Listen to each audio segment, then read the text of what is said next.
So I saw this breaking all over YouTube, all over the internet, all over the true crime community, from drunk turkey to plunder. Like everybody was talking about this during the holidays because Savana Soto, who was full term in her pregnancy, went missing only days before Christmas. Or wait, was it right before Christmas? I think it was. I'm pretty sure it was. I think that was part of this.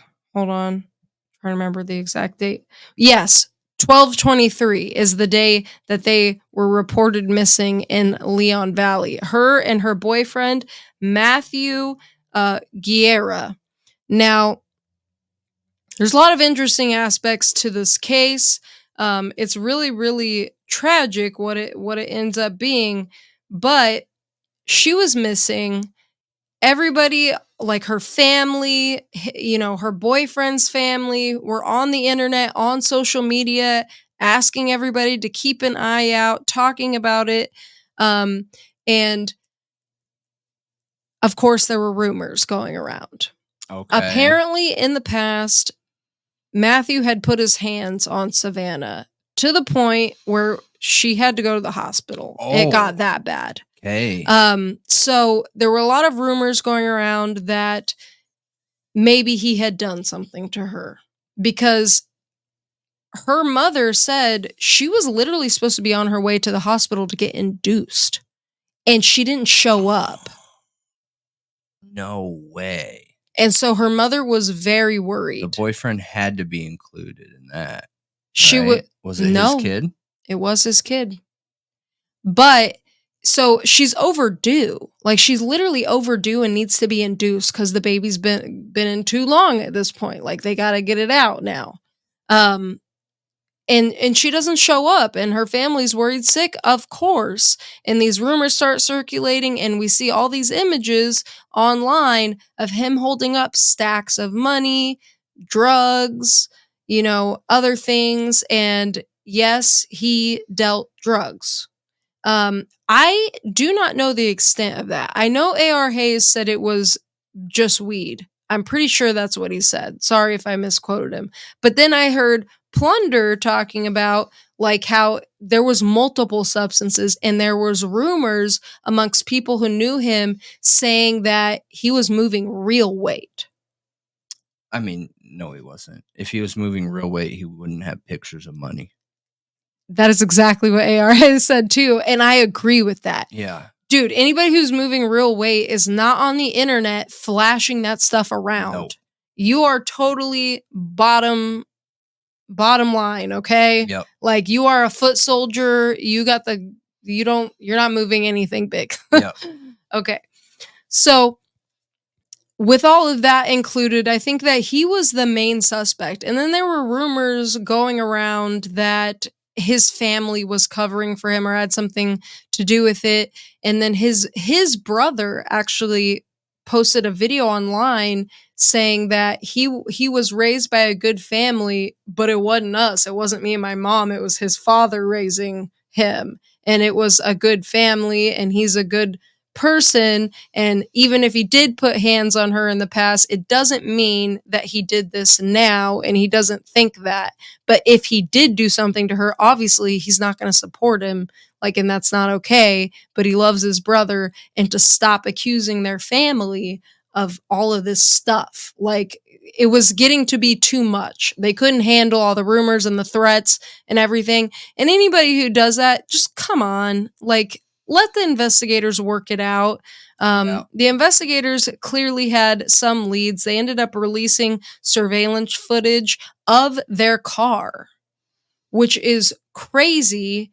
That came out before we knew anything about the bodies that they ended up finding. So there's this surveillance video that they let out, and they don't give super specifics. All they say is, look, there is this silver Kia Optima and this dark pickup truck, and it's near where it's nearby where we think they, you know what I mean? It's near the time. and everything that's going on. So basically what they did is they found the bodies, they found Savannah's phone. I think I just got that backwards, didn't I? Pretty sure I got that backwards. What? So they did find the bodies first. My bad. So they find the bodies, and let's just go over that first, okay? Yep. So finally this comes to an end. I got that mixed up in my head. Finally this comes to an end, okay, where they find the bodies and they're no longer missing, and it's in this back road by an apartment complex, and it's appears to be just dumped there. And both of them are in the car. Now, I don't know exactly where each person was. Both of them is who? The Savannah and Matthew. Or yeah, both. The girl and the boyfriend are both in there, and they're both deceased, and they both have gunshot wounds to their heads, behind the right ear. Both. Matthew specifically, according to the police, his wound touched the muzzle of the gun. Like the muzzle of the gun touched his head. It would have to if you're riding in the passenger seat.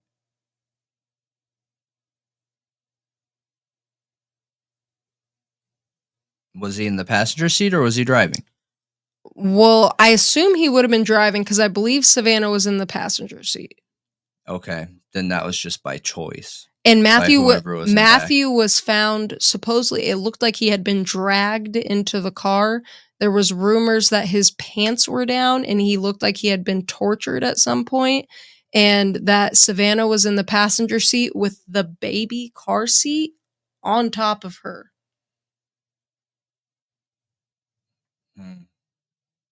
Weird, right? Yeah. Awful. But that's what one of the family members said online. Horrible. Like, by all accounts, the family and everyone who knew her said she was super excited to be a mom. She was really, really happy, really excited, and had everything prepared and was ready to go to the hospital and have this baby. And then this happens. So investigators get a hold of Savannah's phone. Matthew's phone was not found, but Savannah's phone was there, and they got it. And they ended up finding like coordinates, GPS coordinates that showed where the car had been to that night, and they found an address, and it actually led them to surveillance footage.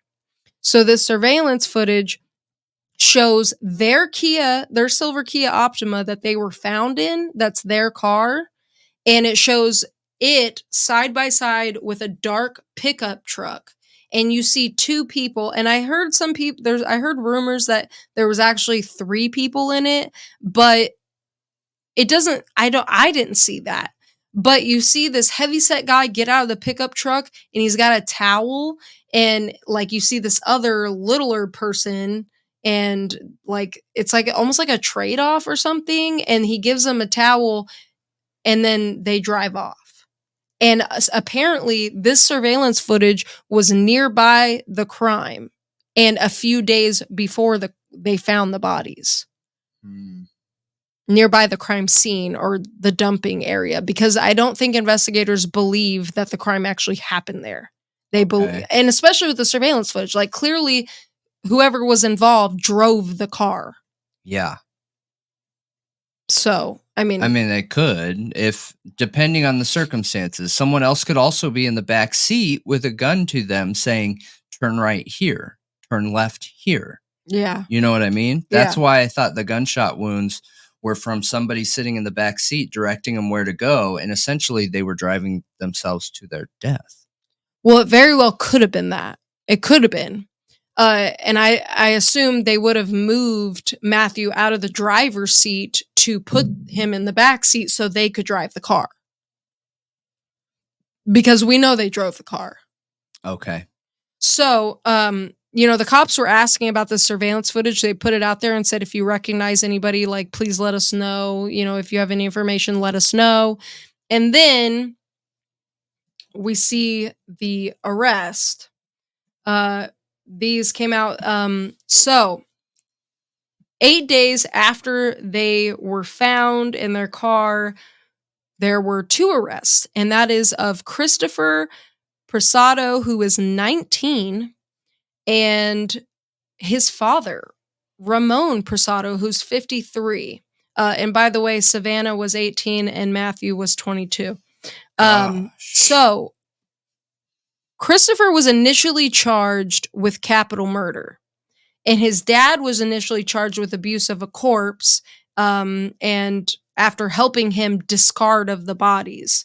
I think there was an additional charge to that, though. I'm pretty positive there was, because I think Christopher's now charged with 3 crimes and his dad is charged with 2.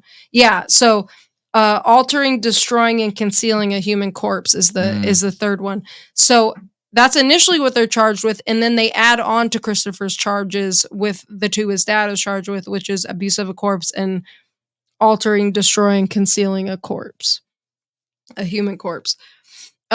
So then they do this perp walk where they walk them in, where it's the media is all there and they're videotaping the father and they're asking him questions and stuff. And he's like, you don't know the whole story. And they ask him if he feels bad about everything. And he's like, do you feel bad about what you're putting out there? Like talking to the media. It's really weird. But apparently, so they had Savannah's phone. They find out where this car had traveled that night. They get this surveillance footage, and all this information leads them to Ramon Prasado, the dad, his house. And they knock on the door, and he immediately cooperates. Immediately. And him and his son confess. Whoa. But they're claiming it was self-defense. That it was a drug deal gone bad, and that Matthew was the one trying to shoot Christopher, and Christopher manipulated the gun away from him and shot him. Okay, then what about the girlfriend? Exactly. And what about being that? So the cops already don't from what I've seen, they don't believe it. I don't think they believe it at all. I think that it was a robbery. Yeah, they essentially said that the wounds don't match that. And they don't. If someone's pointing a gun at you, you don't shoot both people in the exact same place right here. Yeah. Like that, you're right. That is from the back seat going like this to both people. Mm-hmm. That's what that is. That's what I think, yeah. Yeah. And then Matthew was drugged because he had to drive the car. So he drug him into the back seat. Yeah. I don't know why Savannah would have the car seat on her lap unless she was trying to protect her baby after something happened to her boyfriend and she was scared. Yeah. Which is really awful to think about. Like being pregnant and worried about your baby and you're like, oh my gosh, I should be at the hospital. Like, this can't be happening. Like, because she probably was last. And that's sad to think about. I feel really bad for the families. Like, the grandparents a lot of times are just so excited to be a grandparent. And like, there's so much happiness surrounding that whole situation of being pregnant and your parents being excited and all that. And it's what's even worse is that Savannah Soto's parents, this isn't the first time they've been through this. Her 15-year-old brother was murdered. No. Literally only a year ago. And they just went through another court process of getting his murderer convicted. And he actually did something on the stand that made them attack him. Like they literally got into a fight in the courtroom with that guy. Oh my gosh. Yeah.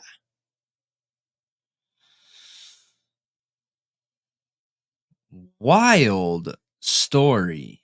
I know. So with the unborn baby, that could carry additional charges, though they haven't been charged of it yet. They better be. Well, otherwise I'll be disappointed. She's full term. He knew. He if he was robbing them, like I suspect, like we both suspect, he knew. Yeah. He probably dealt with them regularly. He probably knew about the cash that guy was flaunting. He probably knew about what he had. He probably knew everything. Yeah. And you can see when somebody's full term. She wasn't tiny at that point. She was full term. No. Yeah. When somebody's full term, it shows in their whole body. And she was not just- overdue. Yeah. Overdue. Like literally going to get induced that morning. Yeah. No, yes, I agree. There's no way around that. So, and what do you think about the father covering up the crimes of his son? Like, I guarantee you that towel was to wipe things down. And oh, by the way, they didn't. So initially, when the bodies were first found, people started thinking, because, you know, Matthew was suspected. They were like, oh, well, was it he killed her and then killed himself situation? And the cops didn't believe that. It seemed like at any point, because no gun was found in the car at all. Only shell. Yeah, then only shell casings were found in the car. Yeah.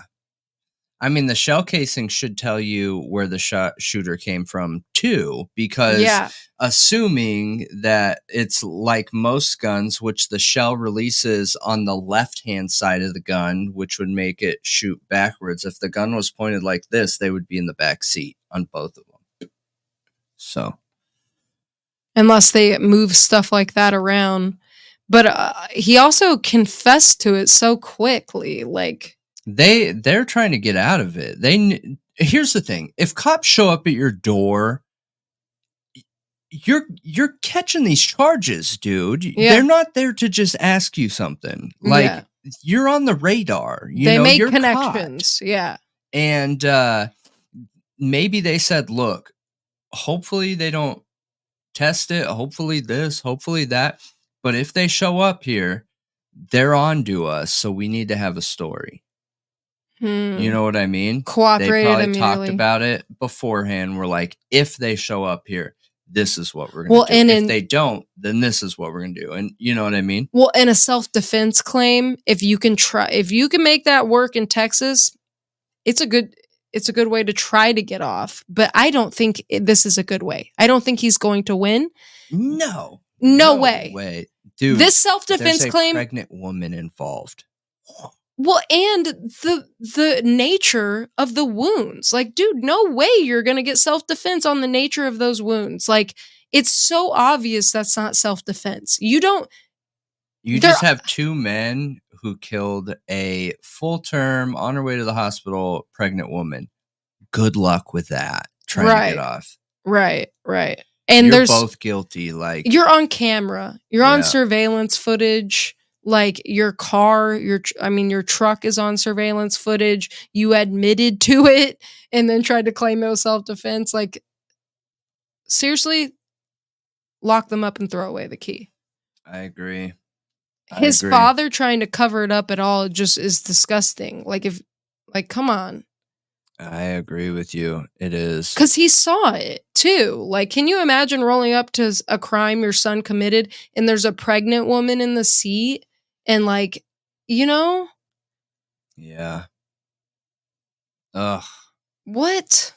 Like, what were you thinking, my man? You're 50. 53. It's just disgusting. I mean, I understand everyone's argument is like, you know, anyone would help their kid. And I'm like, no, not if that kid just committed murder. No. I would help them be it's held like accountable. Like the Petito case, the laundries. Yeah.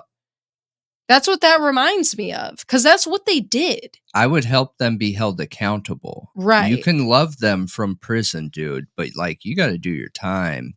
Yeah, you need to take accountability. Like, you took a human life. That is unforgivable. Yeah, and I believe in like our social laws and rules and everything. So like you can't believe in those and choose not to follow them. That's not how things work, you know? Yeah. This is a horrible case. No wonder it was being talked about so much. Gosh. Yeah. Awful. I mean, do you think the most likely scenario is he was trying to rob them? Yeah. That's the most likely that comes to your head. Yes. Yeah. Yes. Yep. And, I never, ever, ever want to come off like I'm victim blaming, but like people make the decisions in their life that puts them in other situations, and big time don't flash money because they know that catches sight from police, from other people that want that money. And I've known big timers, like for real big timers, that move as much weight as a shipping container boat, like that much. And you would never suspect it. They are not driving around in red hot Ferraris. They are not wearing $10,000 suits. They are not doing any of those things. They look as normal as possible. Yes, because they're not normal. Right. Yes. Right. Yes. Right. The normal people are the ones that try to look not normal. Right. Yep. Exactly. So anyway, like I said, the creators I mentioned before, Plunder did a great job showing some of the footage. I really appreciate Plunder's coverage on a lot of cases. I think she's fantastic. Drunk Turkey actually went and walked around down where the car was found. And really? His insight was like, whoever dumped this here knew this was here. He said, this is not like this just seems like out of the way, and it seems like somebody who knew this was here and has a connection somehow to know that this is here, that where it was. But he's done a great job covering it too. The guys over at Drunk Turkey, Daniel and Big Blue. So shout out to them, and let us know what you think. If you have any other theories on what could have actually happened, what Christopher did that night. And condolences to their families. Like, this is extremely, extremely tragic during the holidays too. Like, they were going to have a new baby on Christmas, and now they lost multiple family members, and it's just unthinkable. I hope they're doing okay, or as okay as they can, And hopefully everyone leaves the boyfriend's family alone, like completely and totally alone. Because even if he made decisions that got him on this person's radar and map, he still didn't choose for them to get their lives ended. Like that there is no connection where he's the victim and he's to blame, so attack fam. Like, come on. Yeah. There's no connections there. No. We look at somebody else's mistakes to try and learn from them, not to try and judge them and put them down. Exactly. Because we all make mistakes. Just some mistakes are more life-threatening than others, unfortunately. Yeah, they carry more risk than others. Mm-hmm. And they didn't deserve what happened to them. So no, they didn't. They really didn't. But again, we want to know what you think, so leave it in the comments.